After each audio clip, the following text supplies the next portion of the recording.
नमस्कार दोस्तों, स्वागत है आपका हमारे चैनल वेद अभ्यास पर, जहां हम प्राचीन ग्रंथों की अमूल्य कथाओं को आपके समक्ष प्रस्तुत करते हैं। आज हम आपके लिए लेकर आए हैं भगवत गीता का द्वितीय अध्याय। इस अध्याय में श्री कृष्ण ने अर्जुन को आत्मा, कर्म और ज्ञान के महत्व को समझाया है। तो चलिए शुरू करते हैं। भगवत गीता के द्वितीय अध्याय का नाम है सांख्य योग। इस अध्याय की शुरुआत में अर्जुन की मानसिक स्थिति को दर्शाया गया है। अर्जुन युद्ध भूमि में अपने रिश्तेदारों और गुरुओं को देखकर विचलित हो गए थे और वे युद्ध करने के लिए तैयार नहीं थे।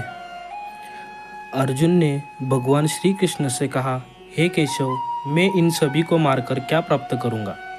मुझे यह राज्य और सुख सुविधाएं सब व्यर्थ प्रतीत हो रही है। तब श्री कृष्ण ने अर्जुन को उपदेश देना शुरू किया।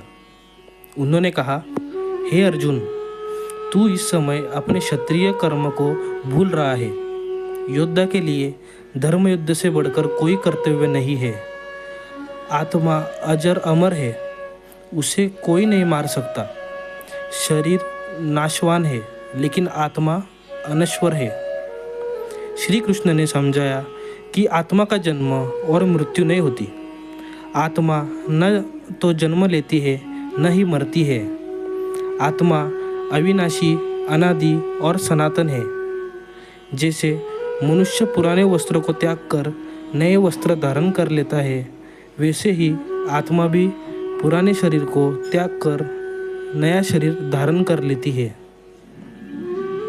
भगवान श्री कृष्ण ने अर्जुन को यह भी बताया कि कर्तव्य का पालन करना ही सच्चा धर्म है।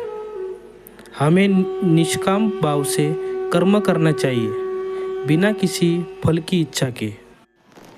कर्मण्येवाधिकारस्ते मा फलेषु कदाचन। तेरा कर्म करने में ही अधिकार है, फलों में कभी नहीं। श्री कृष्ण ने यह भी कहा है कि योगस्थ होकर कर्म करना चाहिए। योग का अर्थ है समत्व। सुख और दुख, लाभ और हानि, जीत और हार में समान भाव रखना चाहिए।